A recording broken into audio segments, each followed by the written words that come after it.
Ocasión, el tema es implicación de la psiquiatría en cuadros deficitarios. Vamos a hablar del retraso mental y la encargada es la doctora Ana del Carmen Padilla Olán. Ella es doctora en medicina, está especializada en psiquiatría y salud mental y al momento se encuentra coordinando la especialidad en este hospital escuela. ¿Quedan todos en buenas manos? Nos pueden dejar sus preguntas en el chat o abrir su sonido al final de la conferencia. Muchas gracias.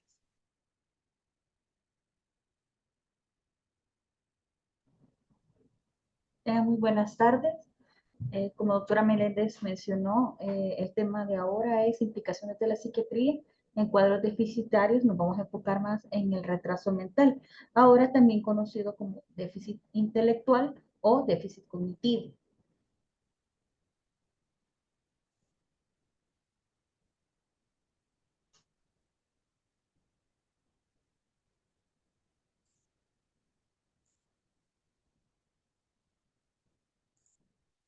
Como introducción, tenemos de que el retraso mental es un estado de funcionamiento cognitivo significativamente inferior al normal para la edad del paciente.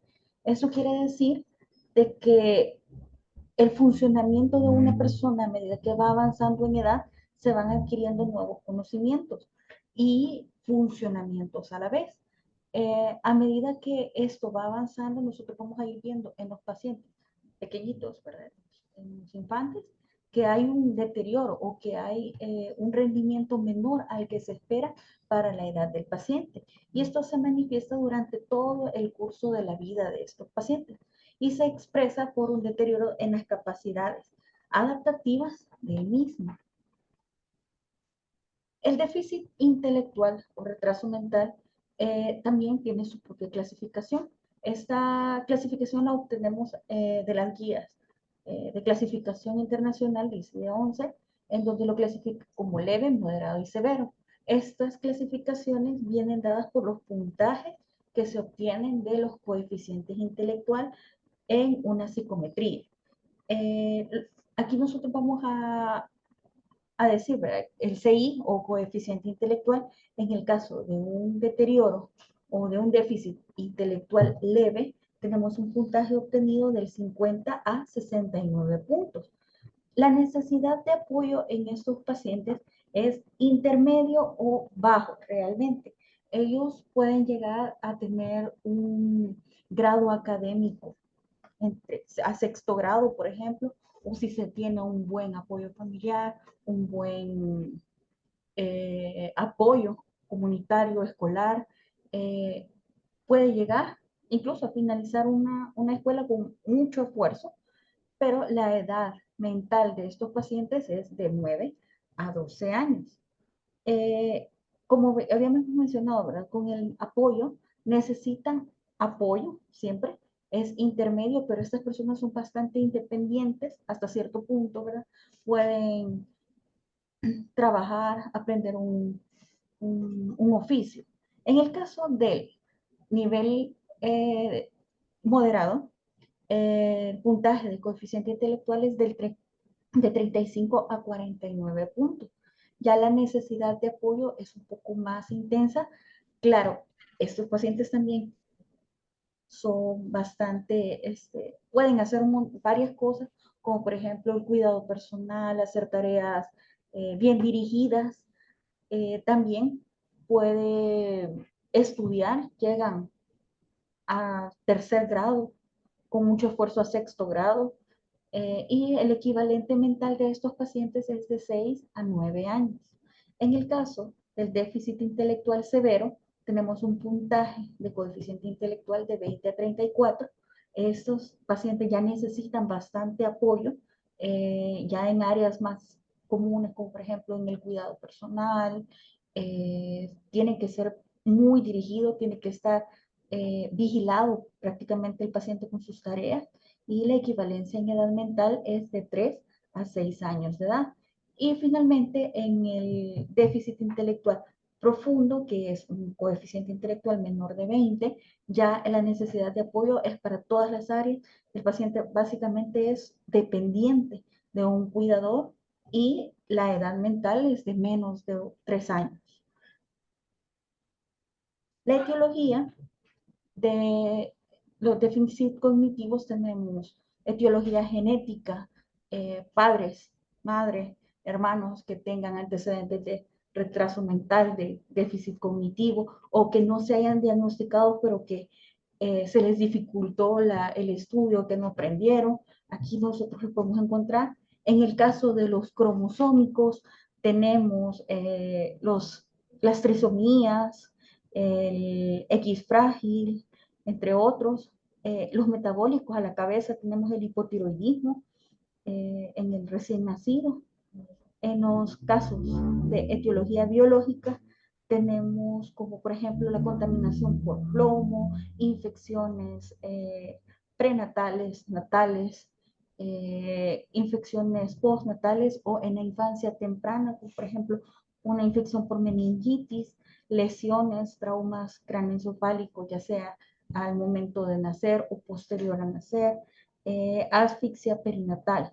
Y los ambientales que tenemos, por ejemplo, madres que durante el embarazo tuvieron desnutrición, niños que no han tenido tampoco una buena nutrición en sus edades tempranas. También tenemos durante el embarazo el consumo de sustancias. También está la falta de estimulación física y sensorial en los niños en tempranas edades. La incidencia, estos datos nosotros lo he sacado de, son datos de España.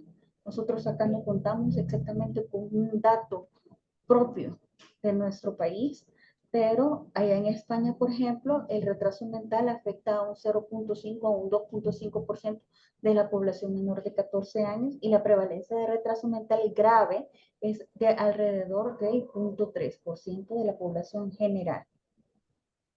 Las manifestaciones clínicas, el retraso mental en sí no es una enfermedad o un síndrome que vamos a tener que estar medicando solo por la detección de este, no, sino que es un padecimiento, ¿verdad? Que no lo vamos a determinar en sí, sino que son características clínicas que presentan estos pacientes afectados.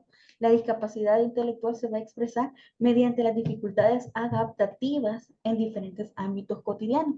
Es decir, a la medida que va evolucionando el paciente, a medida que va creciendo, las dificultades que se va presentando en la resolución de problemas, en comprensión de tareas, eso es lo que son las principales manifestaciones que van a tener. Y no necesariamente por tener el retraso mental o el déficit intelectual vamos a tener que estar medicando o estar llevando controles propiamente por eso. En los niños pequeños o lactantes o niños pequeños, las principales manifestaciones que tenemos es que el niño, por ejemplo, no puede agarrar bien el pecho o la mamá lo aqueja de que no quiere comer, pero en realidad es que el niño no puede agarrar el pecho. El crecimiento es insuficiente en las gráficas de crecimiento y peso, lo vamos a ver más atrás que los demás. Hay hipotonía motora o puede haber hipotonía motora. También hay retraso en alcanzar los hitos del crecimiento esperados para el desarrollo de la edad del niño. A medida que vamos viendo, ¿verdad? Que un niño de 6 meses todavía no puede sostener cabeza, un niño de 3 años a duras penas y dice 3, 4, 5 palabras que logran comprender los demás. A los 3 años el niño todavía no camina. Tenemos que encender las alarmas. En mediana infancia, de 6 a 12 años, tenemos un retraso en el aprendizaje, en leer y escribir. Hay un retraso también en el autocuido. Por ejemplo, el niño todavía no se puede vestir solo, no se puede bañar solo, no puede cepillarse los dientes. A estas edades todavía el niño no contiene esfínteres o no avisa ni siquiera que necesita ir al baño. Son alarmas que tenemos que estar pendientes para poder hacer un adecuado diagnóstico y más adelante vamos a hablar acerca de los pronósticos. También en el adolescente podemos encontrar rendimiento académico deficiente, dificultad para comprender instrucciones, dificultad para la interacción social, interacción eh, con los pares, con los niños de sus mismas edades y adaptarse a los cambios.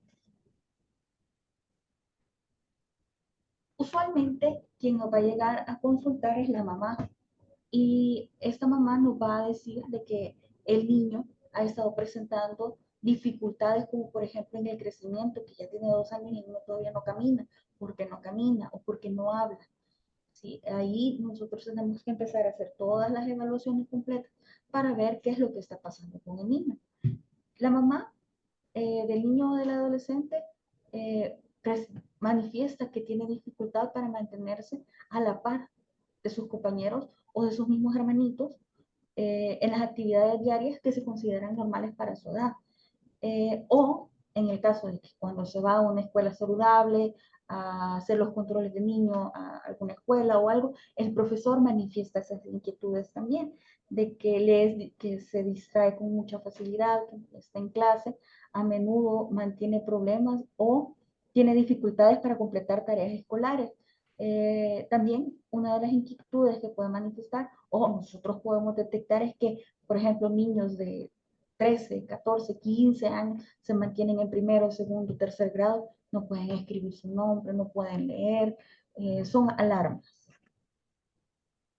Es frecuente que los pacientes con retraso mental presenten otros problemas neurológicos o tratamientos farmacológicos asociados que contribuyen de una forma desfavorable sobre estos aspectos adaptativos. Por ejemplo, tenemos pacientes que a la par del retraso mental puede tener algún tipo de comorbilidad. Por ejemplo, la epilepsia, que es el 10% de los pacientes tienen algún tipo de anormalidad. Igual las encefalopatías, que es un 7% de los pacientes. También hay alteraciones neurosensoriales, autismo y otros trastornos neuropsiquiátricos eh, que son alrededor del 50%. Estas asociaciones son más intensas en cuanto menor es el CI. También tenemos, ¿verdad?, de que durante un paciente con un retraso mental también puede tener otro tipo de comorbilidades psiquiátricas. Por ejemplo, presentar cuadros psicóticos, pero eso no quiere decir que todos los pacientes con un retraso mental lo van a presentar, pero sí son susceptibles a presentarlos en toda la población. También pueden presentar cuadros de bipolaridad, cuadros de agresividad, cuadros de impulsividad, pero eso no quiere decir que, como les digo, el 100% de los pacientes con retraso mental lo van a presentar. El diagnóstico, primero que nada, tenemos que tener una buena anamnesis, o sea, hacer un buen examen físico, una buena, hablar con la maestra, hablar con los papás, todas las observaciones que se han visto, el llevar bien las tablas de hitos de desarrollo. También cuando nosotros detectamos algún problema, o sea, consultar con los diferentes especialistas, pediatras, neurólogos, oftalmólogos, otorrinos, para ver si hay algún tipo de deficiencia aparte de un cuadro propiamente de déficit intelectual y consultarlo también con un psicólogo para que ellos empiecen a hacer estudios psicométricos, porque solo el estudio psicométrico nos va a determinar cuánto es el puntaje de SI con el que el paciente cuenta. También, ¿verdad?, son útiles los estudios genéticos o estudios de neurofisiología. Los adultos con discapacidad intelectual presentan al mismo tiempo otros tipos de trastornos mentales que van acompañados de la función intelectual, como trastornos de ansiedad, trastornos afectivos, podemos encontrar también trastornos de personalidad, trastornos psicóticos y otros trastornos mentales de origen orgánico. Por ejemplo, un paciente que cuenta con una lesión cerebral, con una epilepsia, puede ser un trastorno mental de origen orgánico. Los adultos con dificultad intelectual tienen un mayor riesgo de desarrollar trastornos mentales debido a la interacción compleja de factores biológicos, psicológicos, sociales y familiares. Los estudios de prevalencia han mostrado de una forma consistente que entre el 20 y 40% de las personas con discapacidad intelectual también tienen una forma de trastorno mental.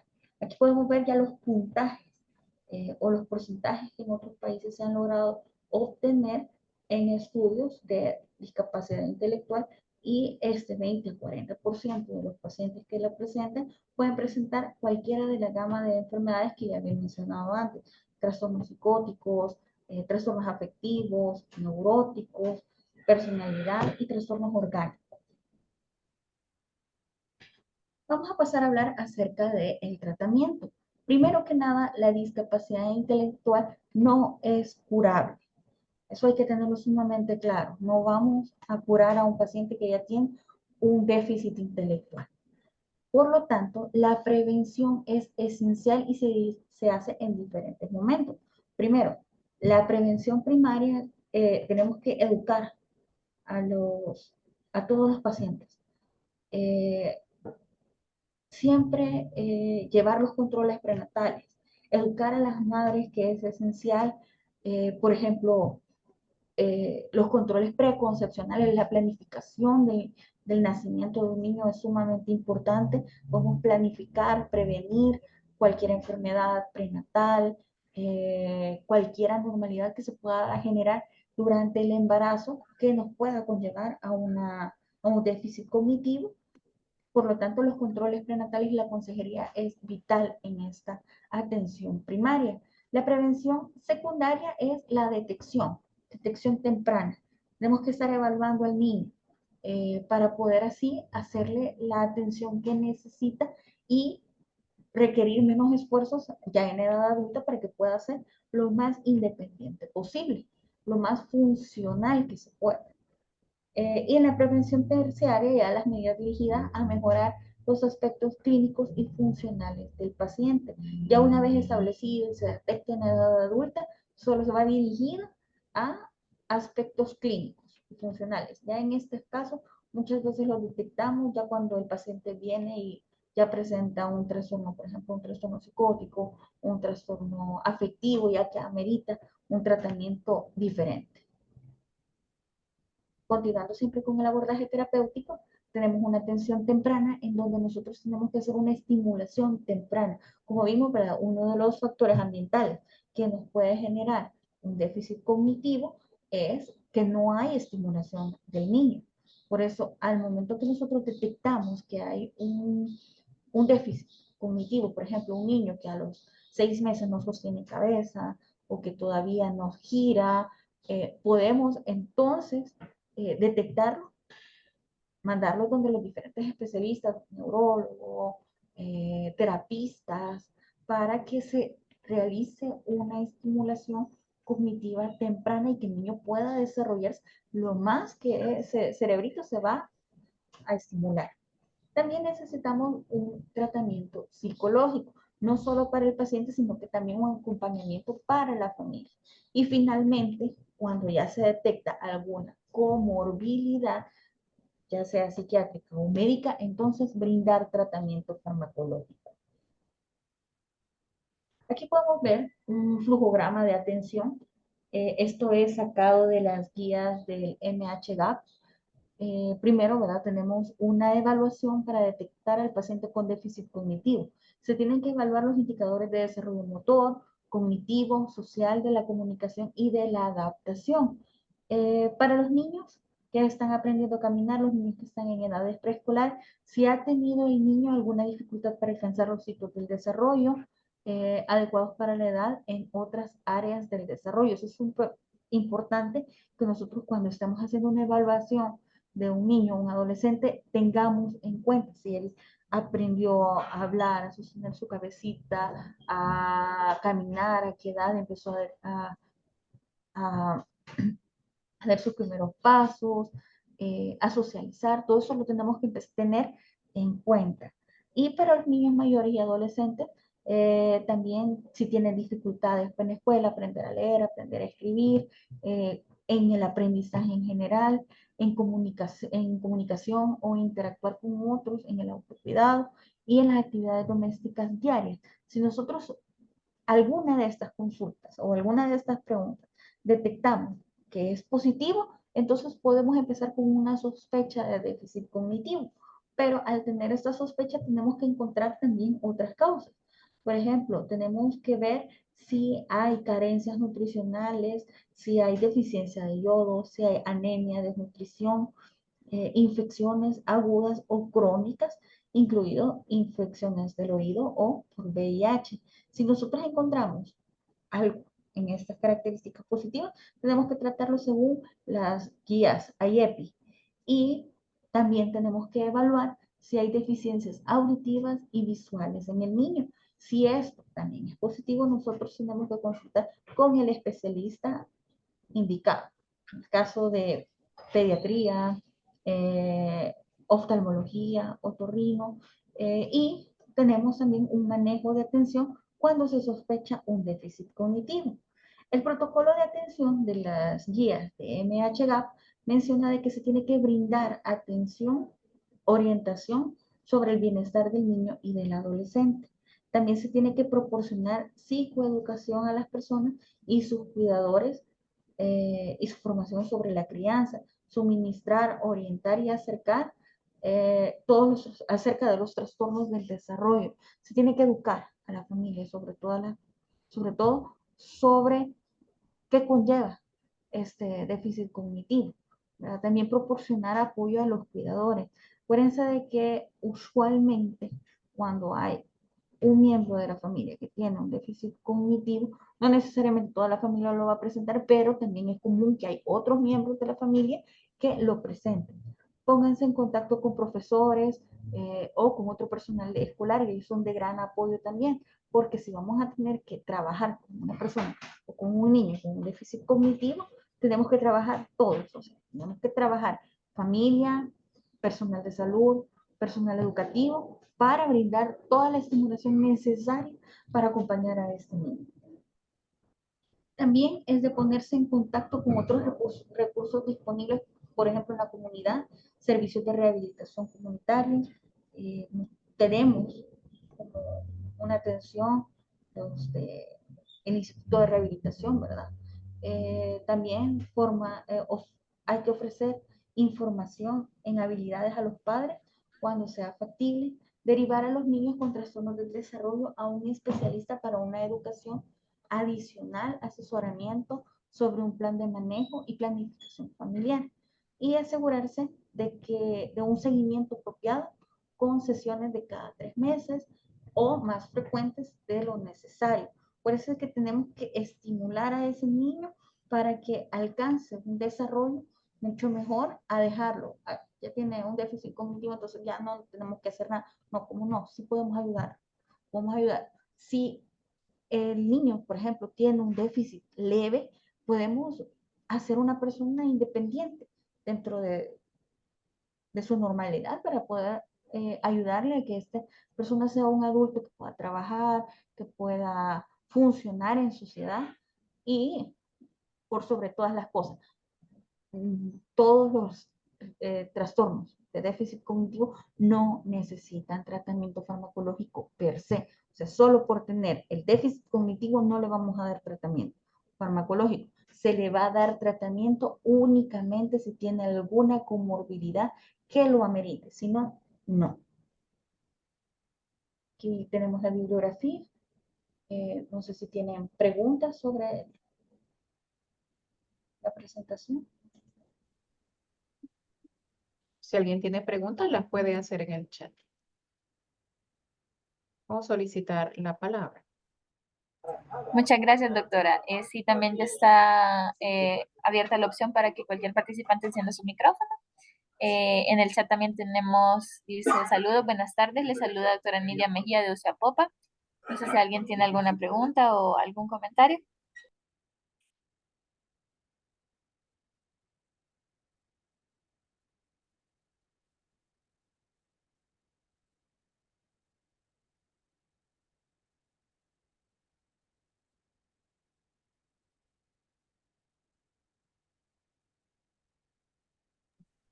Ahí nos han hecho una pregunta. Dice, en cuanto al déficit mental leve, ¿el manejo será en unidad de salud o con alguna especialidad a referir?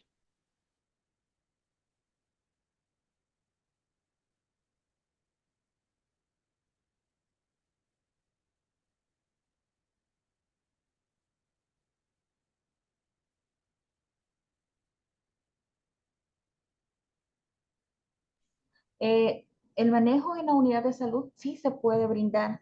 Bueno, realmente es donde se debe de brindar la atención porque el paciente no amerita mayor atención. Se detecta si es en edades tempranas, se le va a brindar la educación a los familiares, la estimulación, se les va a enseñar la estimulación temprana. En los niños siempre llevar sus controles con el pediatra, sus controles según las normativas de IEPI. Realmente la mayor parte de los pacientes con un déficit cognitivo leve, muchos pasan desapercibidos. Incluso hay unos que se pueden confundir incluso con un déficit cultural y no necesitan mayor tratamiento. No sé si responde la pregunta.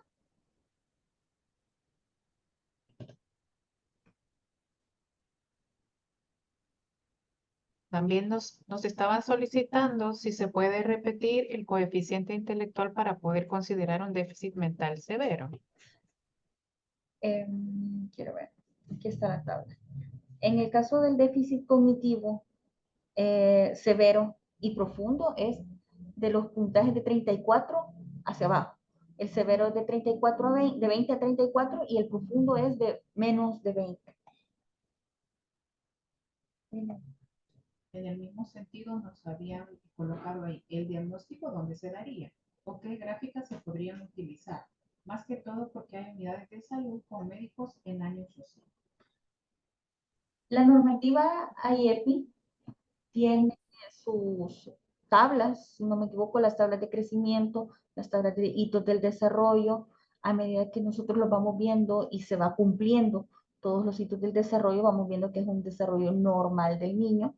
Si el paciente cuenta con un retraso en alguna de estos hitos, se envían usualmente donde el pediatra también lo evalúa, ya a medida que va creciendo el niño, y ahí podemos, o las psicólogas ya tienen establecidas las tablas de evaluación o las psicometrías que ellas hacen para determinar el CI de un niño, de un adolescente y de un adulto.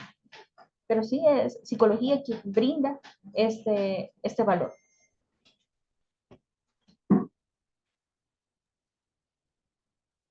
¿Una otra pregunta?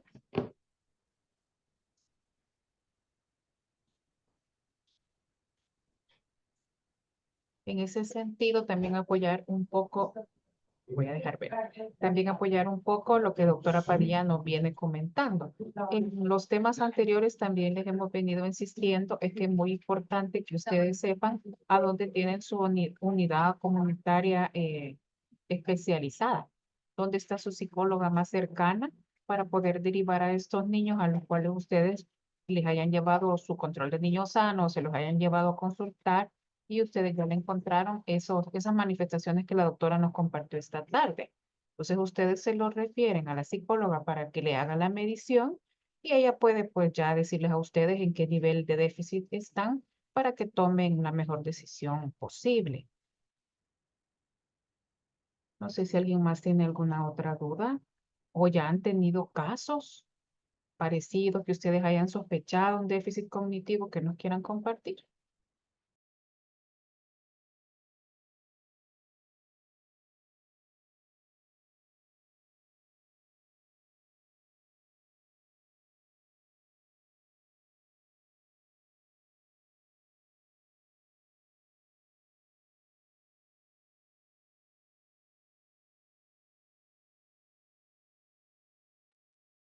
Me parece que no, ¿verdad? Ya estamos bien con las dudas. Nadie tiene más preguntas.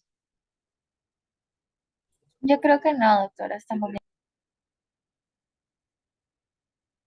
Bueno, muy bien. De mi parte, pues no quisiera despedirme de ustedes sin decirles que recuerden que estos pacientes, aunque la psicóloga les haya dicho que tienen algún tipo de déficit intelectual, son individuos como todos nosotros. También se enojan, no les gustan que les cambien su ambiente, sus cosas, que se los muevan de lugar, así como todos nosotros, ¿verdad? Entonces, eso es una reflexión que tenemos que hacer como clínicos, que el hecho que un paciente se haya molestado, esté triste cuando tiene un duelo, o haya tenido algún problema y ahora esté un poco preocupado luego de que lo asaltaron, eso no significa que tiene que ser referido a psiquiatría, ¿verdad? Hay que darle su oportunidad con psicología y pues darle el apoyo que todos necesitaríamos en esos eventos. Bueno, solamente de mi parte, doctora Padilla, no sé si tiene algún comentario final. No, permítame. Bueno, les agradecemos la asistencia a todos los que estuvieron puntuales y también a los que se incorporaron porque sabemos que es un esfuerzo que ustedes realizan. Tengan todos muy buenas tardes.